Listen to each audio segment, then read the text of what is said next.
감사합니다. 제목 자체가 좋아요. 찬양은 엄청 잘했고요. 주님만 여러분과 동행할 수 있기를 축원합니다. 뭐 이거 하나면 다 된 거 아니에요. 쓸데없는 사람이 옆에 자꾸 같이 가려고 해서 걱정인데, 주님만 나와 동행하시면 뭐 세상 풍파 있어도 걱정 없고, 오늘 강의에 있다고도 하겠습니다만 내게 뭐 가진 것 없어도 주님이 함께 하신다면 뭐가 부족하겠어요.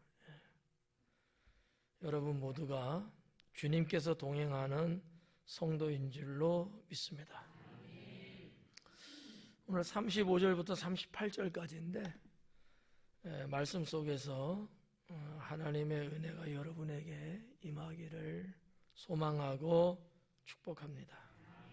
35절에 보니까 그들에게 이르시되, 제자들이 되겠죠? 내가 너희를 전대와 배낭과 신발도 없이 보내었을 때에 부족한 것이 있더냐? 이렇게 물어요. 그랬더니 제자들이 아니요, 없었어요. 이렇게 이제 대답을 한 내용이죠. 베드로가 예수님을 부인한다는 말씀을 앞부분에서 예고를 했어요. 그리고 뭔가 매끄럽게 연결되기보다는 제가 볼 때는 우리 예수님이 이제 뭔가 마무리를 하려고 하는 듯한 느낌을 좀 가져요. 그러니까 베드로의 부인하는 것이 그래서 더 좀 치근하고 좀 마음이 좀 아프지 않는가, 이런 거죠. 뭔가 좀 화려하고 멋있는 말씀이 오고 간 다음에 마무리를 좀 져간다면은 훨씬 더 부담이 없을 텐데 그렇잖아요. 3년의 세월을 같이 주님의 일을 했던 제자인데 그가 부인할 거라고 예수님은 아시고 일러주잖아요. 그리고 엔딩이 되는가, 끝나는 거예요. 너무 슬픈 마무리 같은 느낌, 그런 좀 느낌을 받지 않을 수가 없는 것 같아요. 여기 이제 35절에서 내가 너희를 전대, 배낭, 신발 이거 없이 보낸다? 이거거든요. 근데 그때는 부족함이 없었다. 근데 36절에 가갖고는 내가 너희를 보낼 때 부족함이 없는데 앞으로는 이라는 어떤 예고성적인 그 의미를 담고 있는 게 36절이거든요. 근데 이제 뭐 성도님들이 잘 모르면 35절에는 아무것도 가져갈 필요 없어 이렇게 말씀하시고 36절에 와서는 왜 그런 거 챙겨도 된다고 말씀할까? 이게 서로가 안 맞잖아요. 이게 좀 의아할 수 있거든요. 여기에는 뭔가 시대적이고 역사적인 내용이 35절과 6절에 담겨져 있기 때문이다, 이렇게 보시면 되지 않을까라고 저는 생각합니다. 이 제자들을 보냈다라는 이 내용이 이제 우리가 말씀 누가복음을 쭉 보고 왔습니다만 두 번의 사건이 나오거든요. 하나는 12제자를 파송했던 내용이 9장에 나오고요. 또 하나는 70명의 제자들을 보냈던 내용이 10장에 나와요. 근데 예수님이 지금 이 말씀을 거론하시는 것은 이전에 보냈을 때의 이야기를 하고 계시는 거예요. 그러면 36절을 우리가 모르고 있다고 한다면은 왜 이 말씀을 갑자기 또 꺼내시지? 이렇게 생각할 수 있거든요. 근데 이제 우리는 이제 36절을 이제 알고 있으니까 좀 그런 부분은 조금 해소가 되겠지만 그래도 이게 좀 이해가 안 갈 수 있다라고 하는 것이죠. 그럼 우리가 35절로만 볼 때에 왜 그때는 아무것도 가져가지 마라, 그냥 있는 그대로 가라라고 왜 말씀을 하셨느냐라는 그 이유를 좀 알면 36절을 풀어나가는데도 도움이 될 수 있는 거죠. 그 내용이 이제 이런 거예요. 왜 그랬을까? 예수님 그 시대 그 당시에 유대 백성들은 진리에 대한 이 목마름, 이 갈급함이 상당히 있었습니다. 뭐 여러분이 이제는 뭐 너무나 잘 알고 있겠죠. 계속 강해를 들어왔으니까. 하나님 말씀이 끊어졌었어요. 400년 동안. 선지자가 세워지지 않았어요. 제사장은 있었지만 제사장에 의해서 하나님 말씀이 주어지진 않았거든요. 언제나 선지자를 통해서 주어졌단 말이죠. 없고요. 또 하나는 제사장이 있고 뭐 레위인 서기관도 있지만 그들도 역시 하나님의 진리를 올곧게 전해주는 자들은 아니었어요. 그러니까 일반 백성들 중에서도 좀 경건하게 살려고 하고 신실한 신앙을 갖고 있는 사람들은 특히나 너무 갈급했던 거죠. 제사장과 서기관 이런 바리새인 레위인들 있지만 이 탐탁지 않았어요. 마음에 안 들었어요. 하는 것 보니까 그냥 정치권에 있는 사람하고 쏙닥쏙닥하고 자기의 이권만 챙기고 백성들은 별로 그다지 돌아보지 않는 것 같아요. 그래서 우리가 드려지는 매 주마다 돌아오는 안식일의 제사나 이런 거 너무 형식적인 것 같아요. 그러다가 어느 날 광야에 나타난 요한. 근데 그 세월이 길지 않았잖아요. 그가 죽고 그리고 예수님 나오고 제자들 나왔는데 연속적으로 이어져 가고 있는 것이 뭐냐면 유대인들의 갈급함이었어요. 근데 예수님은 계속해서 이 복음을 전하셨죠. 그래서 어떻게 보면 약 한 4년 정도 이 복음이 유대 전 지역에 다는 아니 100%는 아니지만 100%는 아니지만 거의 웬만한 데는 복음이 이렇게 쭉 전해지기도 했고 예수님의 복음 사역에 대한 소문이 널리 퍼졌던 거죠. 그러다 보니까 진리를 전해주는 분들, 일명 선생님이라 불려지는 그런 분들에 대한 국민들의 호의가 커졌어요. 상당히 호의적이었어요. 그래서 때로는 극진히 대접하는 경우도 있고 어떤 쉴 수 있는 안식처도 제공하기도 하고 좀 더 과장해서 말한다면 정부나 헤롯의 어떠한 압력이 있다 할지라도 어느 정도는 이런 국민들이 많은 국민은 아니지만 어느 정도의 그런 국민들은 그런 제자들을 보호해주는 이런 역할까지도 당시에 좀 있었다라는 옛날 고문서의 기록을 볼 수 있습니다. 그러니까 예수님이 12명의 제자, 70명의 제자를 보냈던 그 당시에 신앙적인, 복음적인, 영적인 어떠한 그 정서는 그래도 상당히 좋았다라는 얘기예요. 그래서 없어도 돼요.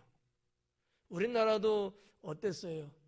한 1980년대까지 2000년 전까지는 기독교에 대한 인지도, 종교에 대한 국민들의 호감도 이런 등등이 나쁘지 않고 좋았어요.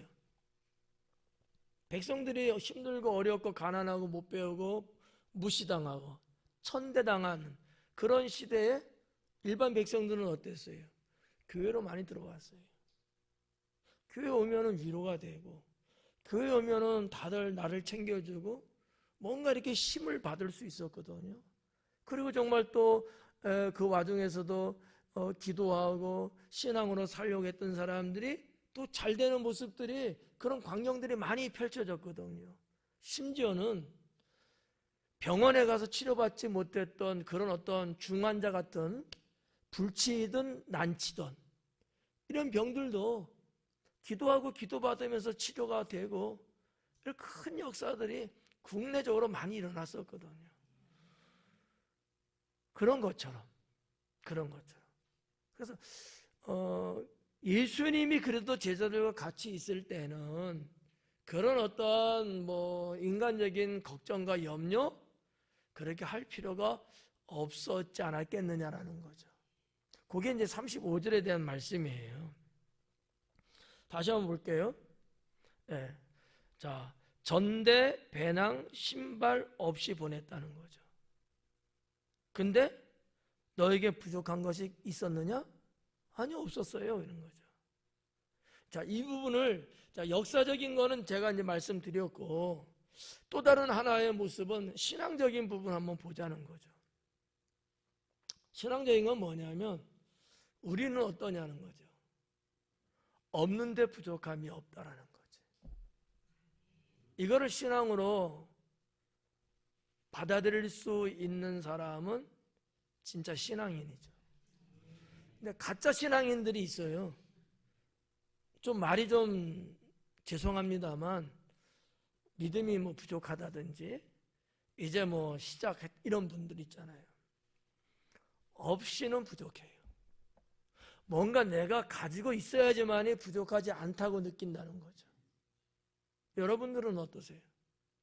내가 있어야지 괜찮아 이러는 거. 없으면 왜 나는 이렇게 부족하고 힘들고 왜 이렇지?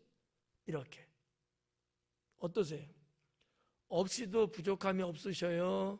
그렇게 여러분이 신앙을 갖고 그렇게 고백을 하셔요? 아니면 없으니까 죽겠어요, 힘들어요 이렇게 하고 계셔요?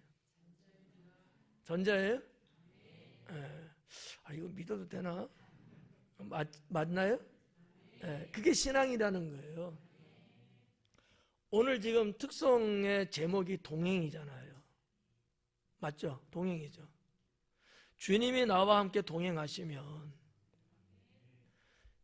제자들이 없는 중에도 부족함이 없었던 것은 주님의 영적 영역이 그렇게 확장되어 있고 지금 그 능력이 주님께서 우리와 함께 있기 때문에 눈에 보이지 않는 하나님의 권세가 미쳤던 거거든요.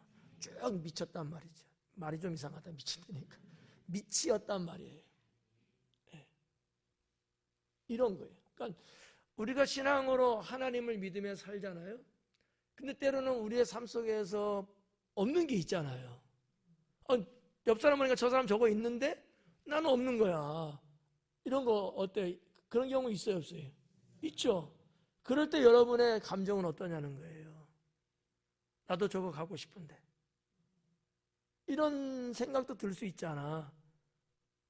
그게 나쁘다는 건 아닌데 그 생각을 갖는 것도 나쁜 건 아니지만 상대적으로 나는 저것이 없어도 나는 부족하지 않다. 이거를 신앙으로 우리가 가져야 된다는 거예요. 이런 신앙이 없으면 우리는 다분히 물질적이고 인간적으로 흘러갈 수밖에 없어요. 하나님 믿는다고 하면서도 그렇잖아요. 저 사람 저거 있는데 나는 없어. 나는 왜 없지? 부모를 잘못 만났나? 아니면 우리 하나님의 복을 나한테는 왜 안 주시지? 이러한 엉뚱한 생각을 하게 되고 거기에서 우리의 생각이 쭉 떨어지거든요. 그러면 좀 속된 말로 살고 싶지 않다. 이렇게 낭망할 수도 있고 말이죠. 그러나 신앙이 있는 분들은 나는 그것이 없다 할지라도 나는 부족하지 않아. 하나님이 나에게 정말 필요한 부분들을 나에게는 채워주시니까 이걸 신앙으로 우리가 오늘 35절에서 봐야 된다는 얘기예요. 저도 여러분들이 가지고는 있지만 저한테는 없는 것들이 상당히 있거든요. 또 제가 갖고는 있지만 여러분이 또 갖지 못한 것들도 있겠죠? 한 2가지만 있다고 생각해요, 그냥. 예. 그런데 그것이 하나님을 믿는 것이나 아니면 내가 이 세상을 살아가는 데 있어서 어떠한 무력적인 영향도 주지 않는다. 무슨 얘기냐면 어떠한 것도 그러한 나를 해하지 못하고 나를 무기력하게 만들 수는 없다. 이렇게 보셔야 된다는 거예요. 그럴 때 비로소 우리는 영적인 자존감도 세워지는 거고, 하나님이 그러한 여러분들을 보시면서, 그렇잖아요, 감사할 건 아니겠어요? 없지만 감사하다고, 없지만 기쁘단 말이에요. 그럴 때 하나님이 그 빈 공간, 그걸 채워주시는 거예요. 근데 그렇지 않다고 찡찡 짜고 울고 불고 믿네 안 믿네 야단 법석 떨고 이러면 과연 하나님이 긍휼히 여겨서 주시는 경우도 있겠지만, 그러나 전체적이진 않다, 이렇게 볼 수 있다는 거죠. 35절이 어떤 의미에서 상당히 저는 중요한 내용이다라고 저는 생각합니다. 너무 좋아요. 그래서 저도 여기 지금 이렇게 그 형광색으로 딱 친 거예요. 없이 부족한. 나머지는 다 필요가 없어요. 없어도 부족하지 않다는 거지. 나 없어도 부족하지 않다. 뭐 세상 사람들 또 뭐 심지어 우리 목회자들 중에서도 명예를 상당히 따지고 권세를 상당히 또 따지고 그거 가지려고 또 노력하고 이런 분들도 많아요. 일반 백성들도 많죠. 난 그거 없어요. 그래도 나는 하나님 믿는 데나 세상을 살아가는데 난 부족하지 않다. 돈 얘기 안 꺼낼 수가 없네. 돈이 없으면 부족하다고 느껴져요? 안 느껴져요? 여기서 다 걸리잖아. 그런데 돈이 나는 그렇게 없어도 나 부족하지 않다. 이럴 수 있어야 돼. 이거는 뭐 목사가 뭐 여러분에게 마치 뭐 주의받으시 이게 아니고, 여러분이 하나님과의 관계, 신앙 속에서 이게 대번에 이게 나올 수 있어야 된다는 거지. 왜? 내 하나님 아버지가 모든 것의 주인이시고, 그분이 필요를 하면 언제든지 주시는 분이라는 이 신앙이 있다면, 오히려 지금 내가 갖고 있는 게 성가스러운 거지. 걸리작거리잖아요. 있으면 세금 내야죠. 있으면 그거 지키려고 해야죠. 필요할 때만 콜하면은 온다면 그게 100번 낫죠. 세상 사람들이 이런 말 들으면 미쳤다 걸죠. 그렇지 않겠어요? 이건 신앙 아니고서는요, 이런 부분들을 해석할 수가 없다라는 거지. 우리 학생들도 여기에 나와 앉아 있는데, 학생으로서 지금 학생으로서의 뭔가 있었으면 하는 그런 바람이 분명히 있을 거예요. 우리 엄마가 그걸 못 알아줘서 그런 문제지. 근데 설상 그것이 없다 할지라도 부족함이 없다라고 고백하게 되면, 그런 신앙을 갖고 살아가면은 하나님이 우리 학생들의 인생이 펼쳐지는 그 단계마다 필요한 것들을 공급해 주신다는 거죠. 그래서 결론적인 이런 거예요. 세상적인 육적인 것들에 그다지 욕심낼 필요가 있겠느냐라는 거죠. 오히려 그 욕심은 죄를 낳는다라는 말씀. 죄를 낳는다. 그러면 우리가 뭐 정말 1960년대, 50년대처럼 정말 끼니도 거르고 먹을 것이 없어서 거지처럼 돌아다녀야 되고 그런 우리들의 지금의 삶이냐? 그건 아니지 않느냐라는 거죠. 그 당시에도 정말 신앙으로 사는 분들은 오늘 이 말씀처럼 사셨다는 거예요. 그분들이 다 한결같이 지금 그들의 자녀들의 후손들은 하나님의 축복을 받고 살고 있다는 거죠. 이게 한국 역사 속에 있는 거거든요. 그래서 이 말씀을 꼭 좀 전해드리고 싶었고요. 36절에 이르시되 이제는 전대 있는 자는 가질 것이요 배낭도 그리하고 검없는 자는 겉옷을 팔아 살지어다 그래요. 35절은 지난 날의 것에 대해서 말씀을 했다면 36절은 지금과 앞으로에 대한 것을 말씀하고 있는 거예요. 내용이 정반대예요. 근데 그죠? 이제는, 전에는 그랬지만 이제는 이렇게 번역이 됐어요. 근데 여기 이제 뭐 번역되지 않은 단어가 알라라는 단어, 즉 그러나라는 접속사가 이제 있는데 이게 이제 번역이 이제 안 된 거죠.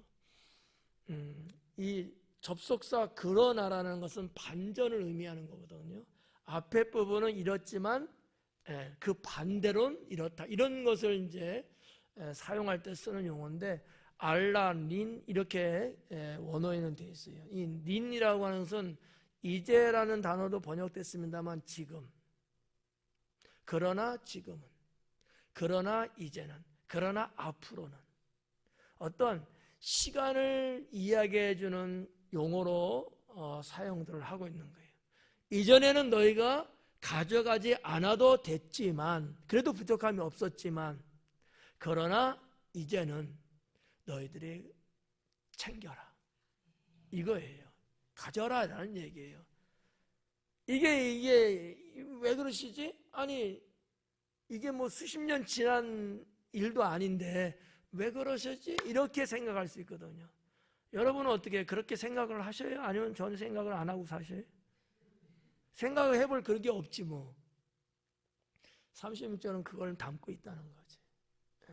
왜? 왜? 아까 35절에서도 그때는 이러했기 때문에 이게 가능했어요. 그죠? 근데 36절은 왜 가져야 되냐 이거지. 상황이 바뀌어요.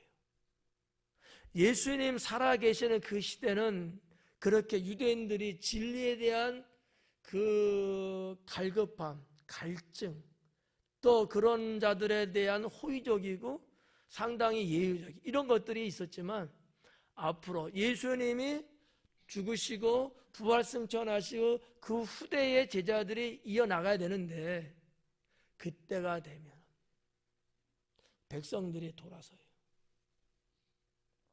그래서 이 땅에는 교회의 핍박이 일어나고 믿는 자들에 대한 압박,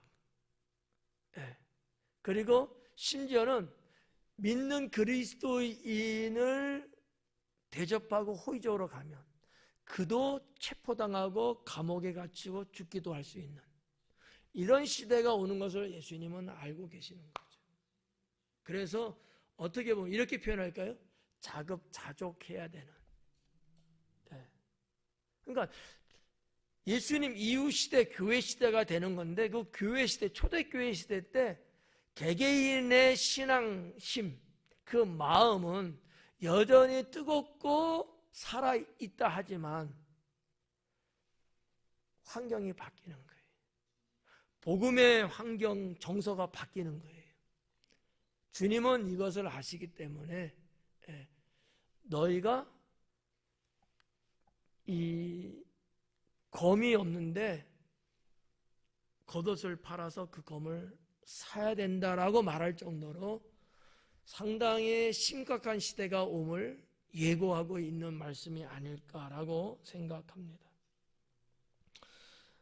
여기 이제 그 전대 있는 자는 가질 것, 전대 배낭 나왔죠? 35절에도 전대 배낭 나왔잖아요. 전대는 그냥 쉬운 말로 돈주머니 아시죠? 전대는 돈주머니예요. 옛날에는 뭐 여러분 뭐 이렇게 주머니는 지갑 이런 건 없었잖아요. 우리나라도 옛날 조선시대 때 보면은 이게 이제 화폐, 그러니까 동전이라고 봐야 되겠죠? 그런 것들을 그냥 이렇게 천 같은 거에다가 이렇게 해갖고 허리띠 둘러 맨다든지 아니면 어깨띠에 해갖고 이렇게 보관하고 다녔거든요. 뭐 사극 보면 막 여기다 넣었잖아요. 이거는 동전 같은 거 놓으면 이게 돼요? 아니거든. 긴 여행을 하고 다닐 때는 항상 허리춤이라든지 이렇게 이제 했던 건데 그게 전대예요. 쉽게 말하면 돈을 보관하는 그냥 작은 어떤 주머니가 이런 게 이제 전대고 여기 보니까 배낭이라는 게 나왔어요. 이게 이제 요즘 시대에 맞는 단어죠. 배낭은 원어적으로 뭐냐면 주머니인데 전대도 주머니고 얘도 주머니예요. 근데 얘는 돈 일부를 넣는 주머니가 아니고 음식이라든지 소지품이라든지 이런 것들을 넣는 주머니를 말하는 거예요. 그거를 이제 배낭이라고 번역을 한 거예요. 자, 그런 것들. 그건 다 똑같죠. 근데 여기 보니까 36절은 그리하고 그러잖아요. 검 없는 자는 겉옷을 팔아 사라. 검에 대한 이야기를 처음 꺼냈어요. 칼이에요, 칼. 칼을 사래요. 이게 다른 거죠. 유대인들에게 있어서 이 칼은 뭐 어떻게 보면은 혁명을 하고 나라를 되찾기 위해서 유대 사회 속에서 전쟁을 치르듯 독립운동하듯 이런 사람들이 이제 칼을 보편적으로 갖고 있었던 건데 제자들은 없잖아요. 근데 예수님은 칼을 사라는 거예요. 칼이라는 말을 언급을 안 했었거든요. 그만큼 상황은 상당히 혼전을 거듭하게 될 것이고 이런 부분들. 근데 사실은 이 칼이 사람을 뭐 이렇게 해치는 그런 칼을 예수님이 사라고 한 것이냐? 아니에요. 그게 아니고 영적으로 준비해라. 영적인 걸 말하고 있는 거예요. 그거를 칼이라는 말로 이제 하신 거예요. 만약에 예수님이 이렇게 진짜 칼을 준비하라 했으면 주님의 말씀은 안 맞아요. 칼을 쓰는 자는 칼을 망한다 그랬거든. 그런 주님이 칼을 사라고요? 아닌 거예요. 이 칼은 영적인 의미가 있는 거죠. 우리가 뭐 히브리서에도 그렇고 뭐 에베소도 그렇고 칼은 하나님 말씀이라고 이렇게 나와 있잖아요. 근데 예수님 여기서 하시는 이 칼은 그렇지 않다고 보는 게 좀 더 맞지 않을까 제 생각에는. 그러면 영적인 의미를 담고 있는 칼인데 그 뭐를 말하는 걸까? 장차 너희들이 헤쳐나가야 될 이 사탄과의 싸움이라든지 또는 핍박자 이런 자들 속에서 신앙을 지키고 복음을 전해야 되는 이런 상황으로 놓고 봤을 때 영적인 것을 준비해야 된다는 의미를 담고 있는 말씀일 확률이 매우 크지 않을까라고 생각을 합니다. 그러니까 봐봐요. 앞에 두 부분 있잖아요. 전대도 가져야 된다. 배낭도 있으면 좋다. 이렇게 놓고 봤을 때 칼이라고 하는 것은 그러면 영적인 왜 주님의 제자로서 이제는 사도로서의 길을 가야 되거든요. 그러려면 영적으로 무장이 되지 않으면 안 돼요. 그래서 넓은 의미에서는 영적인 것을 준비해야 된다는 것을 언급한 게 아닐까. 그거를 위해서는 어떻게 하라는 거죠? 너의 겉옷을 팔아서 사라는 거예요. 그러니까 예수님의 제자들을 보는 지금은 영적으로 준비된 게 없어요. 그걸 준비해야 되는데 그러기 위해서 너의 겉옷을 팔아서 준비하라는 거예요. 겉옷을 팔아서. 이 겉옷이라는 단어가 원래 이제 유대인들에게 있어서 겉옷은 매우 중요하다고 제가 지나온 시간에 제가 말씀드렸죠. 크게 두 가지예요. 하나는 그들의 어떤 생명을 지킨다든지 생활 속에서 필요한 게 겉옷이었고요. 꼭 있어야 돼 그랬어요. 또 하나는 신앙적인 부분에서 이 겉옷은 아주 중요하거든요. 뭐 일반적인 거는 뭐 그렇다 치고 신앙적인 측면에서까지도 아주 중요한 거 이거는 자기의 목숨과도 같은 정도예요. 이 유대인들에게서 겉옷은 어떤 것이 있냐면 이 탈리트라는 게 있어요. 그게 뭐냐면 하나님께 기도를 드리기 위해서 걸치는 입는 겉옷이 있거든요. 이게 탈리트예요. 그거를 내가 팔아서라도 검을 사야 된다 이렇게 볼 수도 있고 그냥 뭐 모래폭풍이라든지 아니면 태양볕이라든지 이런 것으로부터 내 생명을 보존하기 위해서 입는 겉옷 이렇게 봐도 상관은 없어요. 아무튼 간에 그 겉옷을 팔아서 검을 사라는 거야. 쉽게 말하면 네가 가지고 있는 육적인 것 그걸 팔아서라도 영적인 것은 준비해야 된다. 이런 말씀이거든요. 자, 제자들 쭉 누가도 제자라는 단어를 써왔다 그랬잖아요.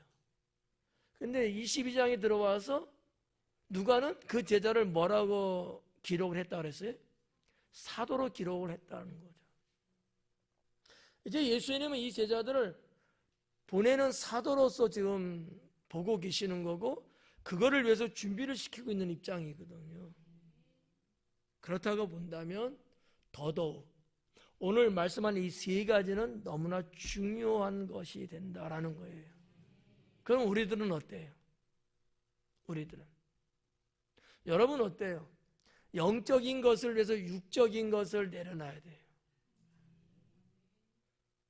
이렇게 말하면 다 아멘 하거든. 당신의 돈을 내려놔서 신앙적인 걸 살아. 이러면은 아멘을 못하고 노멘을 하지. 당신의 이권 내려놓고 신앙적인 것 때문에 신앙을 지키기 위해서 또는 하나님의 영광을 나타내기 위해서 당신의 자존심도 좀 내려놓고 당신의 이권도 포기해라. 여기는 아멘을 잘 못한다는 거, 사람들. 주님은 그걸 말하고 있는 거예요. 이해가요? 그럼 어떻게 하실래요?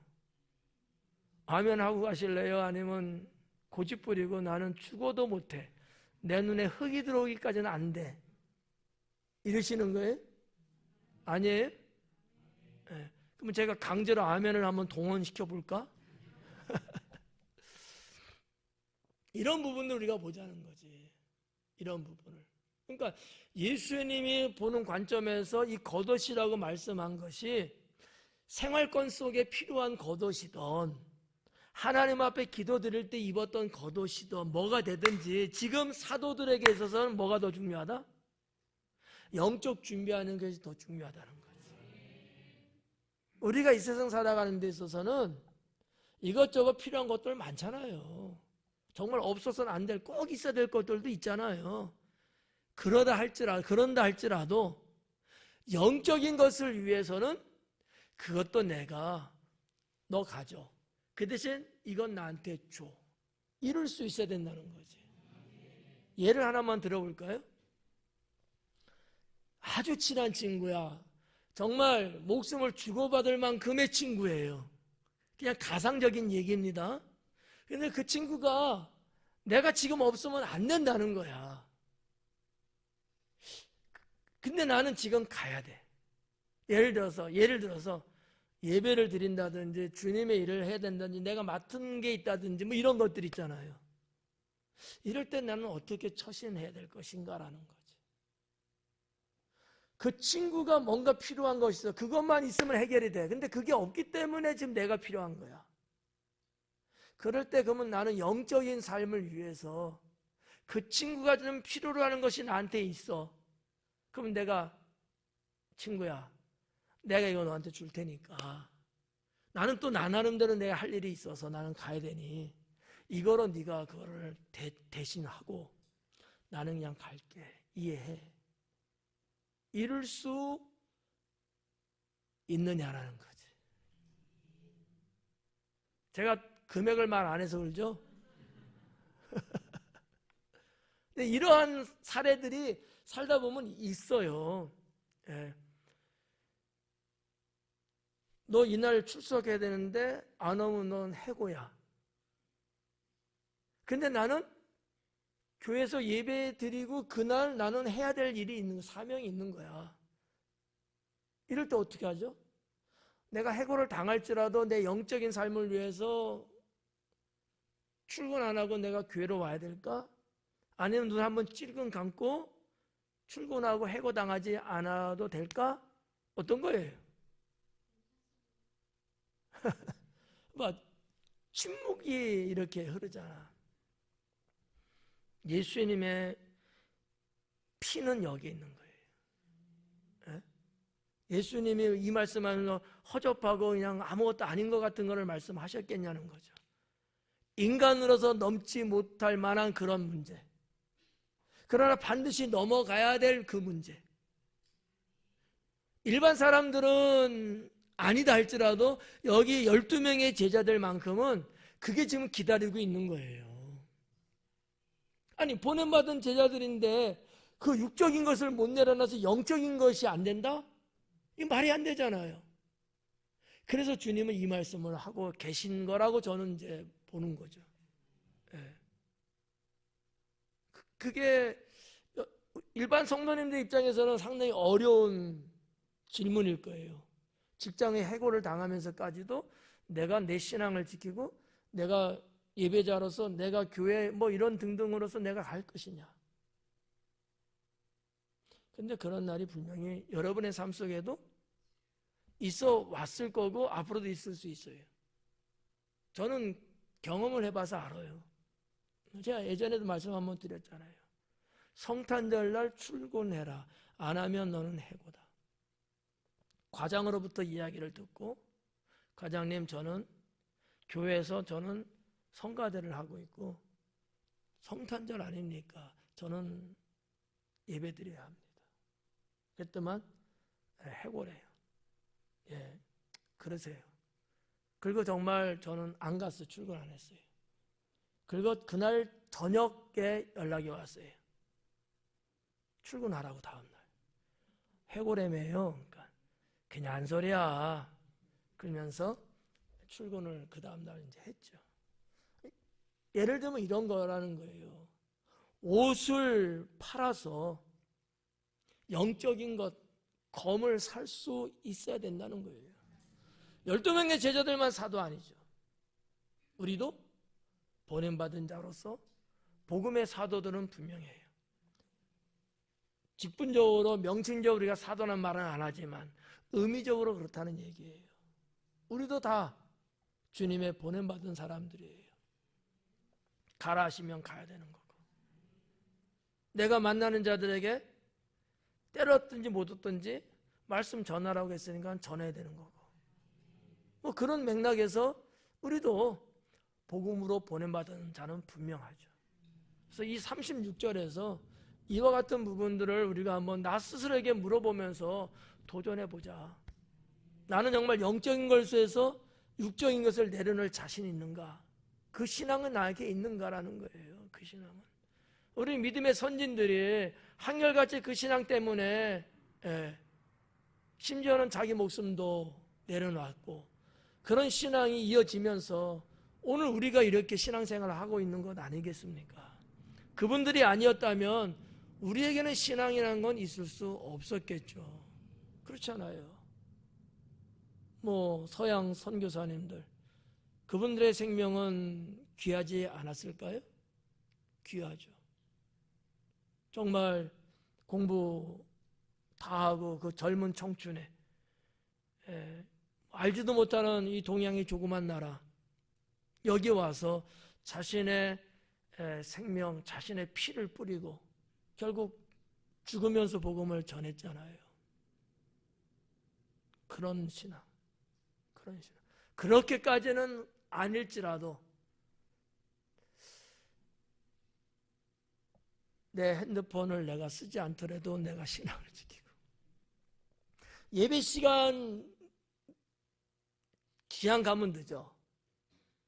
그래서 돈 10,000원 택시비 내고라도 예배 시간 늦지 않으려고 오는 거. 가볍게는 이런 거예요.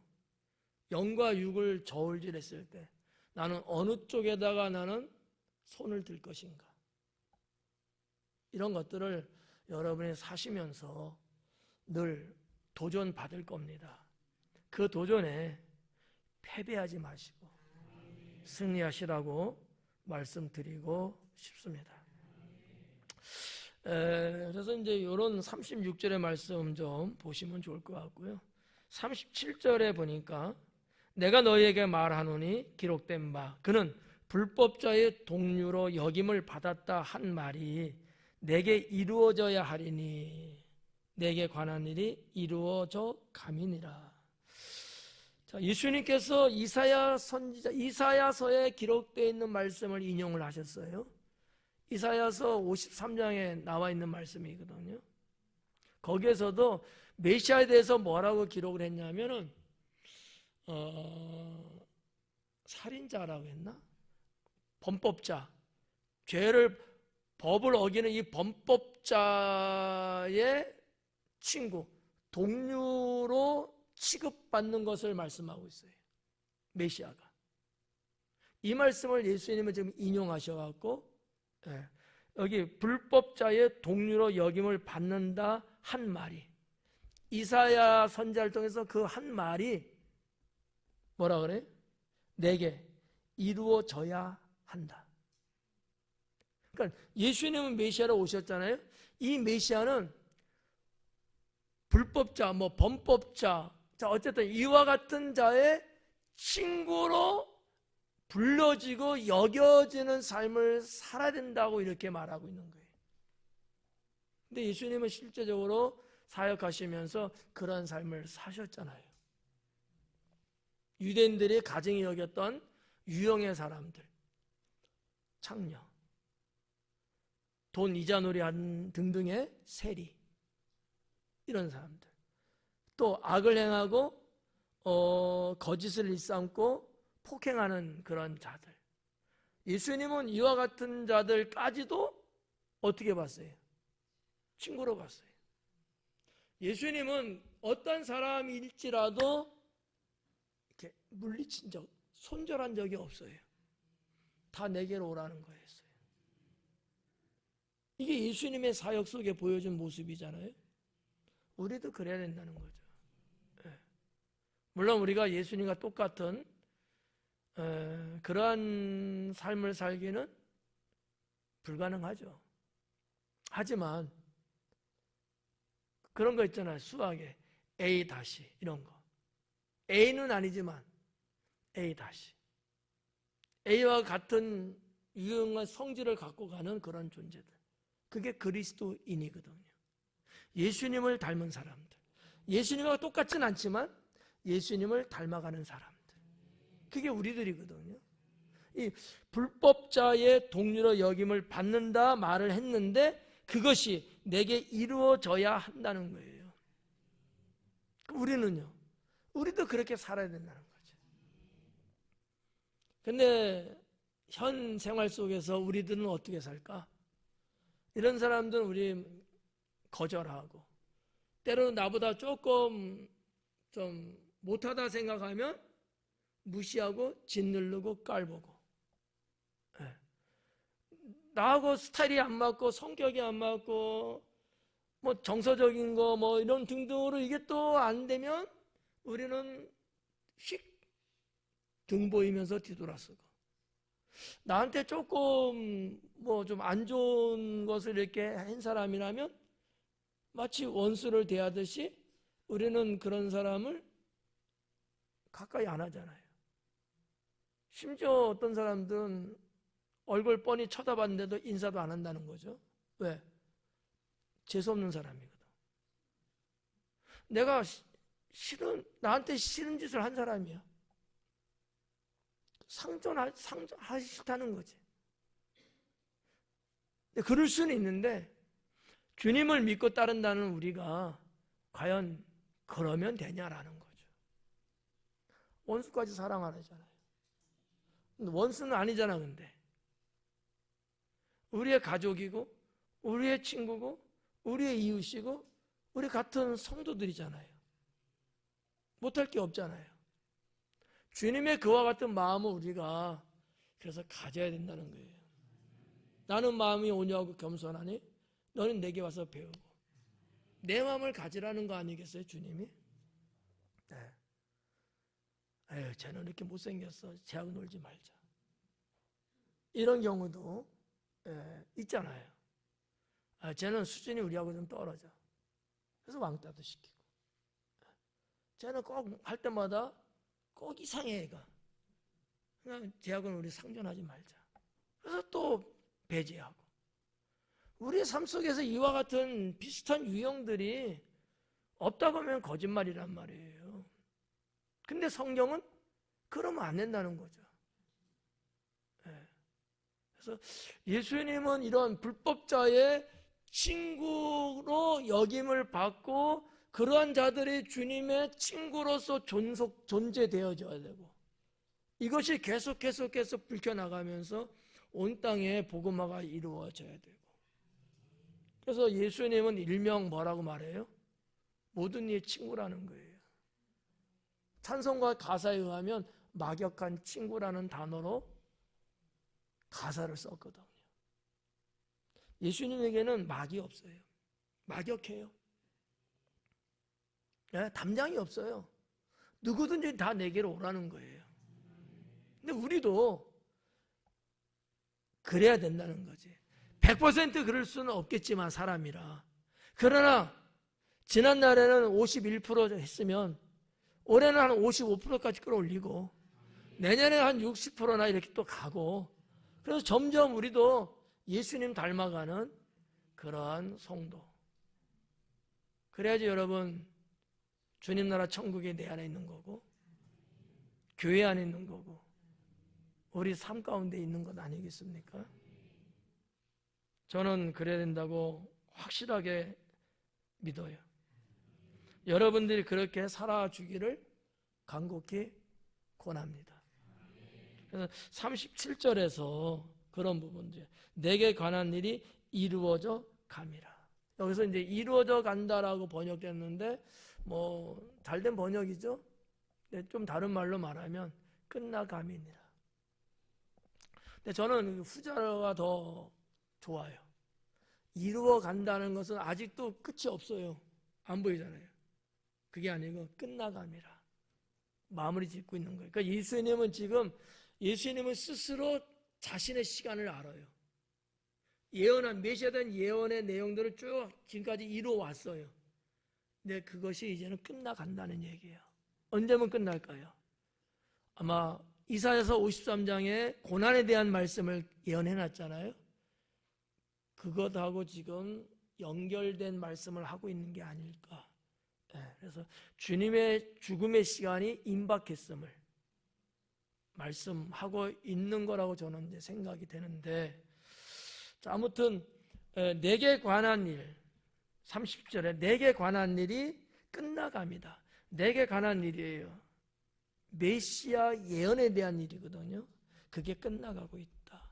사실상 예수님이 메시아로 이 땅에 오셨는데 메시아로서 해야 될 마지막이 어디까지일까요? 사실은 고난과 죽으심이에요. 물론 우리가 넓은 의미로서는 부활도 있고 승천도 있고 다 있지만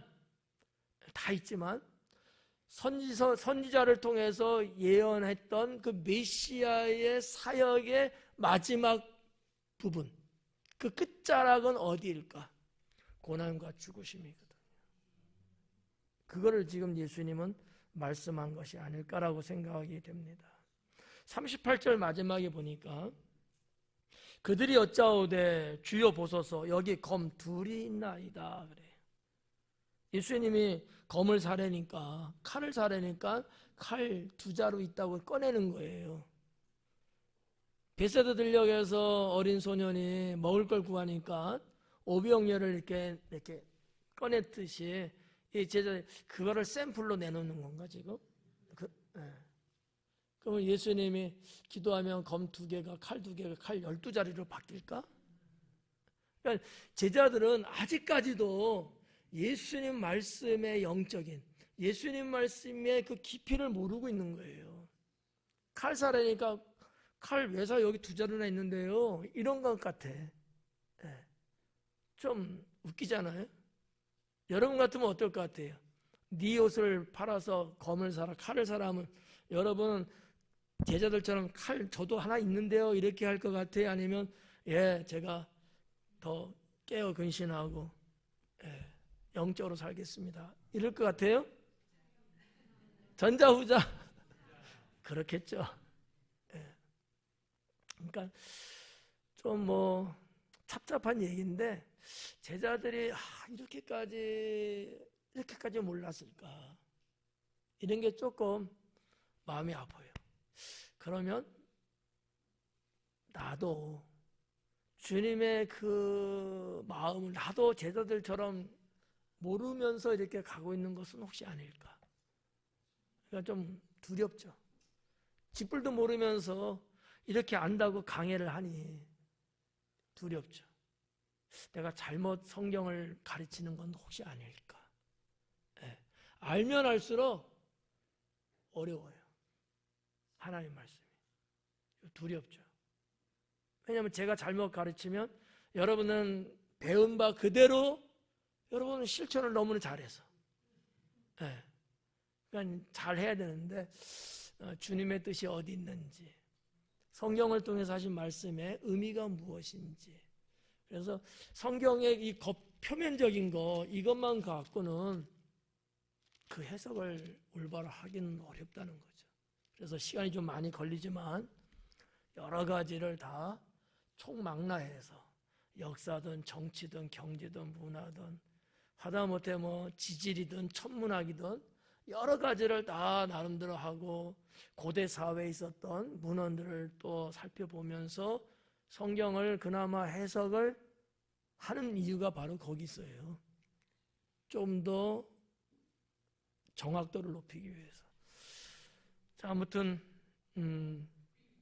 여기 38절까지 있는 내용 마지막 부분에 대답하시되 족하다 하시니라. 예. 족하다라는 것은 뭐 충분하다라는 단어를 번역한 거예요. 근데 예수님이 칼 두 자루를 딱 제자들이 꺼내니까 우리나라 말로 표현하면 됐다, 이런 건 아닐까. 주님이 원하는 바는 그게 아닌데 그 칼 두 자루를 꺼내니까 야야 됐다 치워라, 이런 것을 누가가 기록한 것 같아요. 정말로 정말 충분해 이거 아니에요. 그래 칼 두 자루면은 장차 너희들이 당할 때 적들과 싸울 수 있어, 이길 수 있어, 그런 얘기가 아니라는 얘기예요. 그냥 주님 볼 땐 웃음이 나오는 제자들의 모습이죠. 마지막이에요. 우리도 그럴 수 있다는 거지. 주님이 우리한테 말씀하시는 것이 있는데 나는 봉창 두들기는 소리를 하는 거야. 나는 엉뚱한 표현을 하고 엉뚱하게 주님 앞에 내미는 거예요. 그럴 수 있거든요. 이런 부분은 참 안타까운 부분이죠. 그러지 않으려면 더 깨어 있어야 되고, 영적으로 민감하게 살아가야 된다고 믿습니다. 기도하겠습니다.